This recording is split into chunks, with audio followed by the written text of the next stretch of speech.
Hey everyone, thanks for tuning in to Deeper Grooves, Musicians on Music, hosted by Cliff Beach and sponsored by California Soul Music Record Label. I'm so happy to have my great friend Clare Means on today to talk about her latest album, Sidewalk Astronomy, which was #1 on iTunes. Please help me welcome Clare. Hello. Hello, Clare. Hey, Cliff. How are you doing? I'm good. How are you? Good. Excellent. So happy to be able to have you on the podcast today. I know. Happy to be here. Thank you for asking me.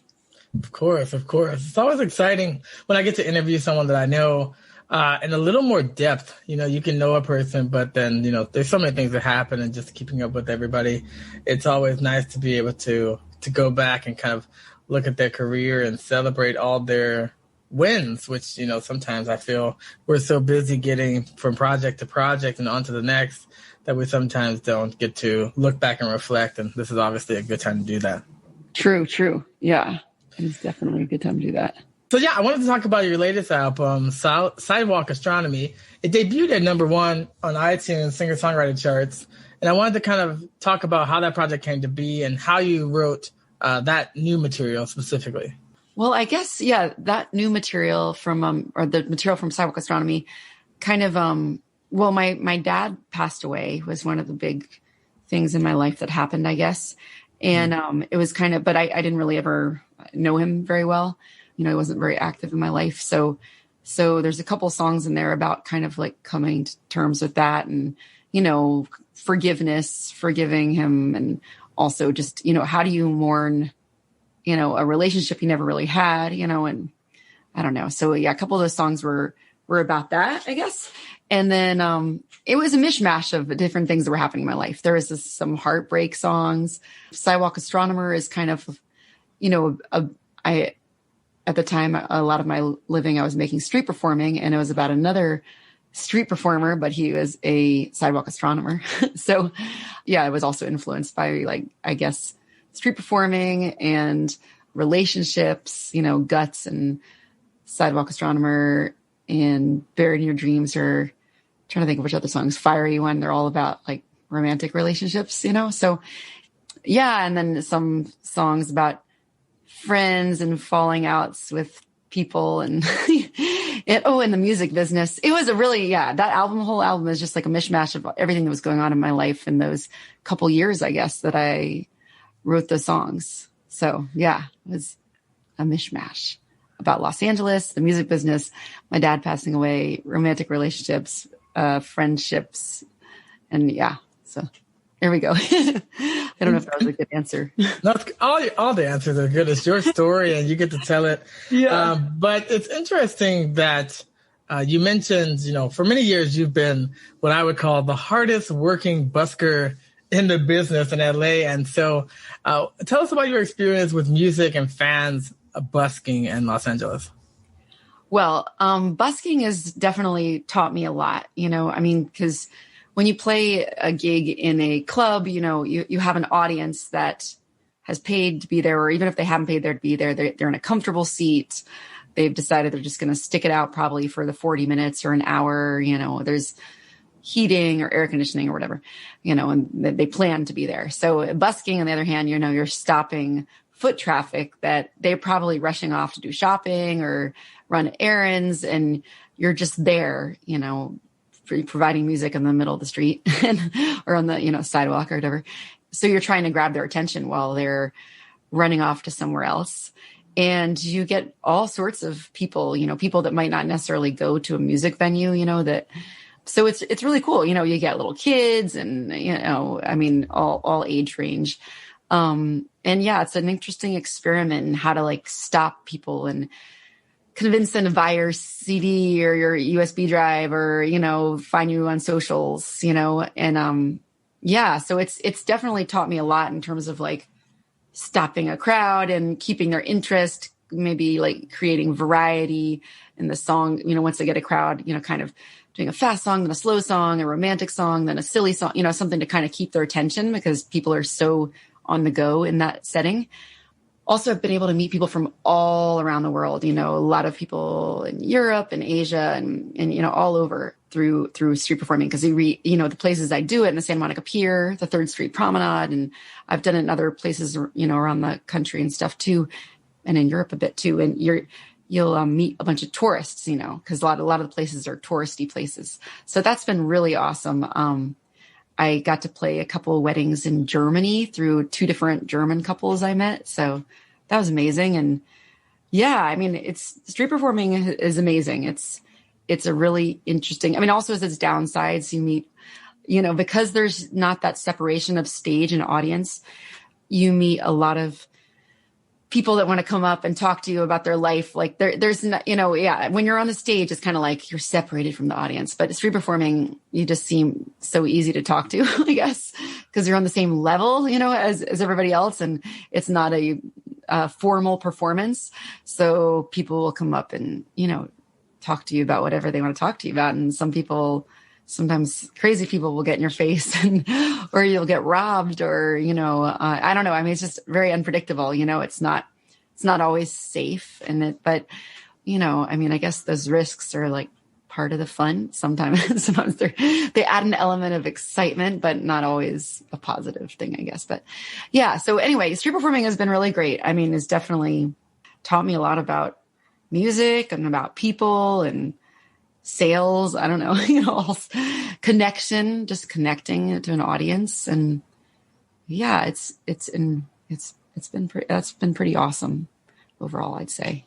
Yeah, it looks like it had a lot of advantages for you. You were the #1 female musician with over 100,000 followers on Periscope, which is now shutting down. You're migrating to other platforms, but I know you were able to perform at Twitter and they own Periscope. And so how did you navigate social media as an indie artist and as a busker to kind of build that presence? I think that busking, really, since I'd done busking for so many years before even live streaming, I think it kind of helped me, in terms of live streaming isn't so different from busking. I mean, it is, it's more comfortable, especially if you're doing it from the comfort of your own home.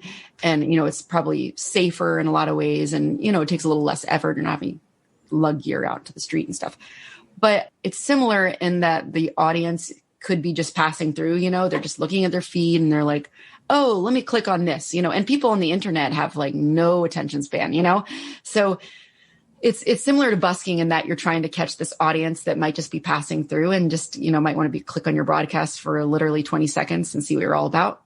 And so I think that street performing and live streaming, people want to hear the music, but beyond that, they also want to make a connection that you might not go to a music venue to look for. They want to make more of a personal connection. They want to hear your story or, just see how you interact with them. It's beyond music, so I think that really kind of helped me out when I first started street performing. And I also helped me out to know that when I first started live streaming, a lot of people with live streaming, they get discouraged because you start and you only have a few viewers, but I was used to that because street performing, you can have some days where you have so few people and then the next day you get huge crowds, I mean, so you just kind of you learn that to not let that get to you, and just to try to enjoy playing music and enjoy connecting with even the few people you're connecting with. So I think that kind of gave me the strength to keep pushing through the hard days of live streaming is since I had done it with busking, and also when I started live streaming, I started doing it Periscope, on the street. I'd put the phone, behind my tip jar. And so then I knew that I was reaching 2 audiences at the same time, the audience live on the pier, the promenade, and then also the audience on the phone. And and that also, it kind of gave something else interesting to the online audience to watch a busker kind of interact with everything going on in the street and stuff. So so Periscope has been amazing. And, but now there's all sorts of places you can live stream. So now I'm mostly, because Periscope is now closing, which is a major bummer for many of us on the app, especially considering I'd put so much time and effort and, gained a following on there. And it's hard to get people over to other places. I keep trying to, but yeah. So lately I've been doing Twitch, which has been awesome, but it's kind of almost starting over again. But, a lot of people from Periscope found me in other places too. So the biggest followers or whatever. So, So it's all good. But yeah, never put all your eggs in one basket though, with social media, because you never know what will be here today and gone tomorrow. So true. So true. For anyone that remembers Friendster and the other ones, it's been a long time. So now, speaking of having that following, I mean, you also funded the album for Sidewalk Astronomy via Kickstarter. So how does crowdfunding come into your artist model? Well, crowdfunding is amazing. Yeah. I mean, I did that for Sidewalk Astronomy, and thankfully, because of the Periscope community and and also people I met, through street performing and connected with on Facebook and Instagram and stuff like that, it was, I think I almost, doubled the goal, which was awesome. Thanks to all those wonderful people. And yeah, I mean, crowdfunding is just, you kind of got to really look at it as a job for that month you're doing it, and think about all the people that you've reached through music already and how to reach out to them and let them know about like pre-ordering. And, I did lots of live streams for that. And it was really fun, but I tried to make it fun, like do different things. Actually, that wasn't for my Kickstarter, but when I did my pre-sales, I had like a stream-a-thon where I did when I was pre-selling it on iTunes, I did like a 12-hour, Periscope. So yeah, I mean, through the Kickstarter and through the selling iTunes pre-sales, I just did tons of live streams on Facebook and Periscope and YouTube and Instagram, just as many places as I could think of. And, just tried to have fun with it, because the minute you have to look at it as a job, I think, but you also have to have fun, because people don't, I've noticed, like if I'm in a grumpy mood or something, it really comes through on camera, and people don't want to necessarily support you as much, so you have to kind of keep your spirits up and keep things fun for you and for the viewers, try different things. And because, it is a job. Music, even though it's fun, it is a job, but you can definitely mix it up and keep it fun for everybody by like just thinking of different ways to come about it, I guess. I don't know if that answered the question. I'm trying to remember what the original question was, but yeah. No, it's okay. Yeah. It's just free form. Yeah, free form. Yeah. I think it's fine because, obviously you've had a ton of success. You've been featured in Billboard, No Depression, Pop Matters, American Songwriter Magazine, Buzzfans LA, Yay LA, Digital Music News. And so how does getting like articles and press help to amplify what you're doing? Articles and press definitely help. I mean, I think, it's still articles and press definitely help. Like, it was really great having the Billboard article about the Danger video, and that helped to get that video out there a lot. And I was super excited about that video because that was like an animated video. But anyway, yeah, articles and press definitely help. And also, really what helps, I think, is just building up a fan base, and connecting with fans. I think that's even more, articles and the press are super important, but I think building up a fan base and connecting with fans is even more so. And then when you get those articles and they share them out, that can kind of snowball. But like, let's say if you get a huge article, well, not a huge article. Let's say you get like an article in like a mid-sized publication or whatever, right? And you don't have a fan base to share it out, and then it won't necessarily turn into something more. So I think, yeah, articles are definitely great, getting some write-ups and stuff. But yeah, it's definitely also important to have people there who care about them and to share them out and stuff like that, because then I'll spread the word even more. Yeah, and I love that. I think you're right. When other people are spreading and talking about you, that word of mouth carries so much more weight sometimes than coming from you. I saw that you also were featured in the book, How to Make It in the New Music Business, Practical Tips on Building a Loyal Following and Making a Living as a Musician. So you must have made some heavy impression on the author to be written about in that way. So what did they say about you in the book? Like, what people reading it would glean from your work on the streets and as an indie musician? Yeah. It's just basically kind of about live streaming and about Periscope and just about like reaching those super fans, kind of. So you look at people, I think people lots of times when they think of musicians, they think of them as like super poor or super rich and famous, they don't realize there's like middle class, you can be a middle class musician, and you don't have to have like millions and millions of followers or millions and millions of fans or be signed to a major label that's putting out your record and pushing it to make a living. And that's kind of what the book touches on, and how basically, you know, if you're connecting with fans and they're really connecting with your work, and you just get those like core super fans, you know, I mean, it doesn't even necessarily have to be that many, but if you get a few that are super passionate and, you know, want to buy your merchandise or share you out or become a top patron on Patreon or Kickstarter, that can really be enough to like help you make a living and to fund your records and stuff like that. And so, yeah, I guess the book is just kind of about, you know, how the new music business, how we're actually less dependent nowadays on record labels, and to, you know, to get our music out there, because, you know, now everybody can put their music on Spotify and YouTube and all this stuff, put out music videos, and we can even record, you know, lots of people can record records, you know, by themselves, if they know enough, have enough knowledge about Pro Tools or whatever, you know, they're using. So yeah, it's just kind of about how the music business has changed so much over the past 5-10 years. It's crazy. Also, though, we do need to, even though we don't necessarily need like record labels now, it's a lot harder now that people can listen to every recorded thing for free, basically on Spotify. And you get, you know, you might not get that much money from Spotify, of course. So that's definitely made things more difficult, but connecting to those fans who are saying, hey, you know, I understand, like, I'm listening to her music for free and a bunch of people are, so I want to throw her this tip, you know what I mean, to encourage, or I want to buy this merchandise to support, you know, music in these days when it's so hard, especially now with COVID too. On top of that, like a few years ago, Spotify and music sales dropping so drastically because everybody can stream it, which is great in a lot of ways, of course. But you know what I mean? It's just harder. You have to adjust how you're making money.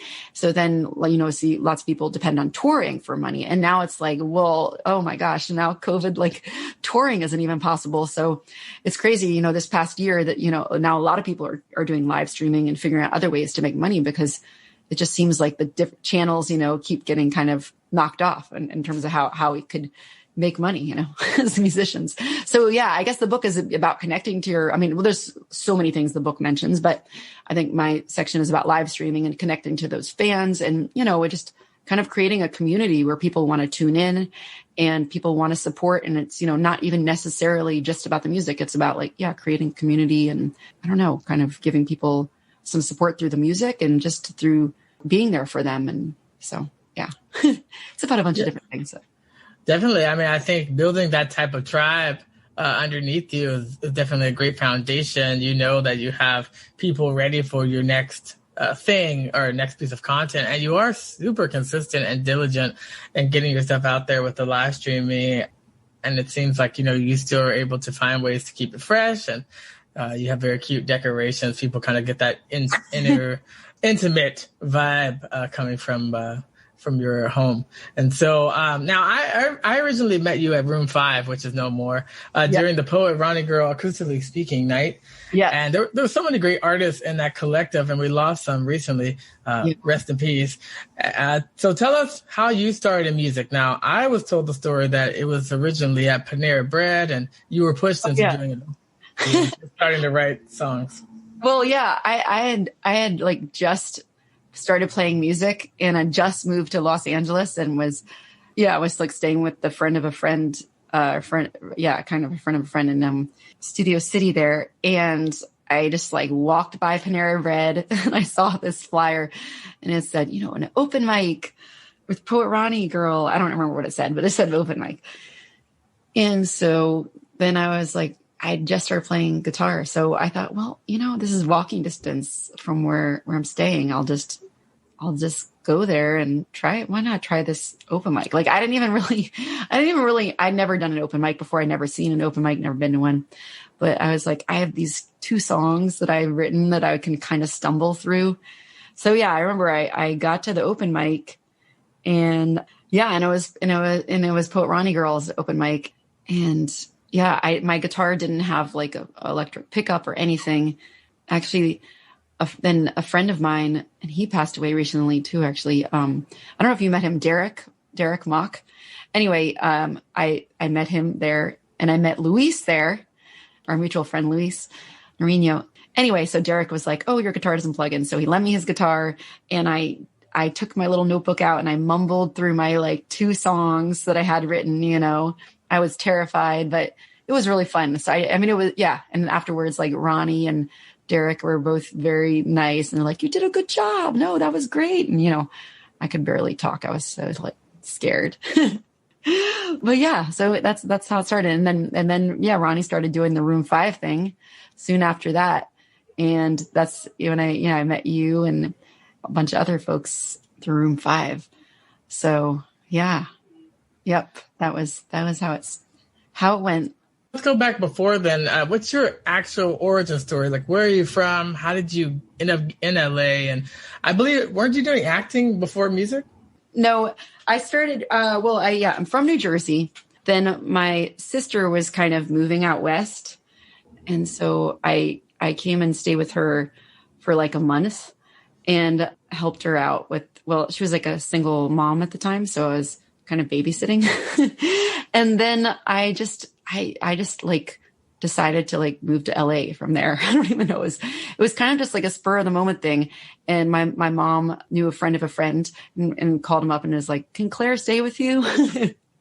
And so, yeah, I just moved out there from that, but I just started playing guitar then. I wasn't even really like sure if it was something I wanted to pursue, but as soon as I got to LA, that like immediately, that's when I did the Panera Bread thing. So yeah, that's kind of how it started. Wow. And so who are your music and songwriting influences? Like, what did you listen to and who inspires you? My music and songwriting influences are, I guess, a lot of folky stuff like Bob Dylan, Leonard Cohen, Joni Mitchell, Nina Simone, Paul Simon, a lot of folky stuff, Fiona Apple. Those are probably my biggest influences, but I've listened to all sorts of music, the Beatles. Yeah, I don't know. I've listened to all sorts of music, but those are probably my biggest influences. Lucinda Williams. I don't know, all sorts of people. But I guess I like lyrics a lot, pay attention to lyrics a lot. So, any kind of very lyrical, although I don't know, melodies are equally important. So yeah, I guess those are my biggest influences. Is there anyone new you're listening to that maybe we should also check out? Yeah. Let's see. Anybody new that I'm listening to? Well, I've been listening. The latest Fiona Apple album is awesome, by the way. Not new at all, I know, but I love her latest album. Laura Marling, I've been listening to a lot. I don't know if you listen to her, but she's like, pretty folky, I guess. I've been listening to her a lot. Brandi Carlile. I've been listening to my friend Soli Mora. I've been listening to her album a lot, and my friend Rosa Pullman. Trying to think of who else new, like newbies that I've been listening to.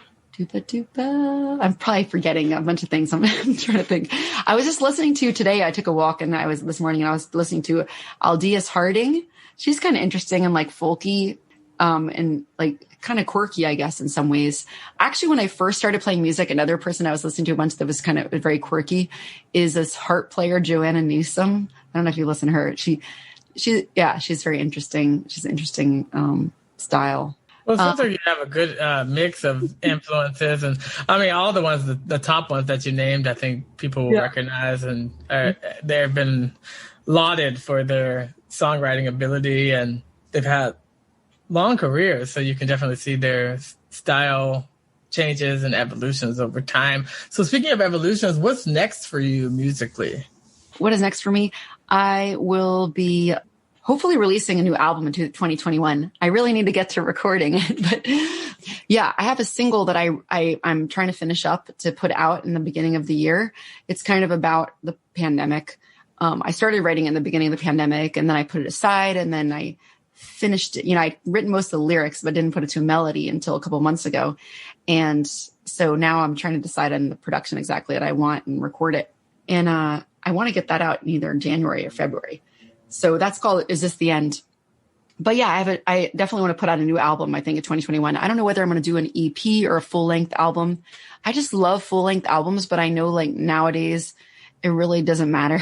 Like, you know what I mean? Like you might as well put out an EP but I don't know. I just love the idea of a full-length album, but it takes more time and money and writing and stuff like that. So, but yeah, I'm hoping that I can get either an EP or an album out in 2021. Definitely a couple singles for sure. A couple singles and early on in 2021, because I want to get this song out It's on my YouTube channel. It's called Is This the End? But it's, just kind of relevant to everything going on and everything that's happened over the past year. So I want to get that one out first. But there's a couple other songs too. There's another song called Loveless Man that I want to release as a single too, that can be heard on my YouTube channel too. A live version of it can be heard on my YouTube channel. And a few other songs that I might release as singles too. So yeah, I need to get on it. COVID kind of put a pause to everything. But I've been playing around with recording myself because now I have a really nice microphone, but there's still so much to learn in terms of recording, So yeah, we'll see how much of it I really do want to get to the point where I can do a lot of recording by myself though, because it just takes, when you go in the studio, there's like the pressure of like the clock's ticking, and maybe if it's an hourly thing, the money is ticking, or, if it's a per song thing, you don't want to, so you're using up someone else's time, and how many takes can you do? I don't know, so I love working with other people, but it's kind of nice to like play around and do stuff by yourself and just take all the time and get in a comfortable zone and stuff, so. Yeah. I think home recording has become so much easier, and the technology has become less expensive, and a lot of artists are by necessity being at home starting to record more, and especially for your style, since you're already recording live a lot of your songs and content with just guitar and vocal, and it sounds great. It also opens you up to having people work remotely on it to add their instruments, during this time where we're in lockdown. So I think either way, having some more singles or an EP will be good, but I definitely understand artists that like the album, which is definitely more classic music, but it all depends. I think the music and the songs will dictate kind of what you do, and the fans will also be vocal about what they want, and being able to tease them with some of the singles as you work on the EP and the album is always good too. Yeah. Do you have big plans for 2021? Are you going to be putting out some new music? Yes. We've already released one single at the end of October. And so we have 2 more singles coming out. One coming out in January, and then another in February, and then an EP that's coming out in March. Wow, that's awesome. Of 5 songs. And that basically has like a more contemporary hip-hop influence kind of vibe to my vintage funk vibe. Oh, cool. So, okay. Super excited about that. And then obviously, more seasons of this podcast are coming out as well. And then we're going to be going back into the studio next month to start working on a Christmas album. We did a Christmas show with LA Recs and Parks this year. And so we did a lot of new arrangements for that we want to kind of document in an album, a Christmas album for 2021. Oh, awesome. I've always wanted to do it, so I guess to cross it off the bucket list. And it's good you're getting started on it early. Oh, yeah. Well, the good thing about Christmas stuff is that for licensing, I did an original song for it, and you can shop that all year round because they're always making bad Hallmark Lifetime Christmas movies that need music and Netflix and stuff. And so all the streaming services, they're all the same movie. That's why the songs I think work so well. It's always a guy from the big city and a girl from the farm or something. 2 people with opposites attract. Yeah. At Christmas with some kind of interesting premise. I think definitely getting out more content. Content is king, and I think people are definitely looking for more music. There's tons. I think there's more music released now than at any other time in history. But it sounds like you have a good handle on getting it out to your fan base and then amplifying it from there. So we always ask when we wrap up 2 rapid fire questions to all of our guests to kind of help the new generation and help people kind of understand and summarize what you do. So the first one is, what advice would you give someone starting out? So someone starting out in music now, what would you tell them? I guess for writing, think outside the box. I think that's, think outside the box. And don't over edit yourself. Just, go crazy with your writing and then edit later. And just keep plugging away with the music. It definitely, sometimes it can take a little bit of time to get a following, but I think consistency. For instance, if you're going to do live streaming, just do as much as you can or make a schedule or whatever. If you're going to gig, book as many different kinds of gigs as you can, in the beginning, try, a lot of different things. And then later you can decide, okay, I don't need to do this kind of gig anymore, or I don't like this kind of gig, but try different things, try to play for different crowds, see how it goes, mix it up. Don't just, play the same place over and over again, and just keep creating and writing and challenging yourself. Remember, you can write, about anything in life. You don't have to just write love songs or whatever. And yeah, don't be afraid to think outside the box and how you approach your career and how you approach songwriting and creating music. Excellent. And what do you want your musical legacy to be? And I know you're still early in your career, but when it's all said and done, 50, 60, 70 years from now, when they're ready to dump our memories into robots, what do you want to be remembered for most? I guess my songwriting, I want to just keep being able to write, even if, I just want to keep writing for myself, and I'd love to write for other people too, and just try as many different kinds of songs and, try to be as creative as possible. So I guess songwriting would be a great thing to be remembered for. I think you definitely will. I think you're well on your way, and you have some amazing songs. Now, Clare, where can people find you? And if they're going to start listening to you, where should they start? You can find me on all socials. I'm just Clare Means, Clare without an I, Means like Clare Means Business. So ClareMeans. And yeah, now my main live streaming place is Twitch. I go on there multiple times a week. So come hang out there. That's super fun. And also I'm on Facebook and Instagram, YouTube, Twitter. I'm trying this new app called Haps too. Spotify, listen on Spotify and follow there because I'll be putting some new singles out. And iTunes and my website, claremeans.com, if you want to look at merch or anything, and sign the email list. Sign the email list, the old school thing. Because, email lists will always be around, well, hopefully. Yeah. Anyway, yeah, they're not like a social media that might disappear or whatever. So yeah, sign the email list. And yeah, those are all sorts of different ways we can stay in touch.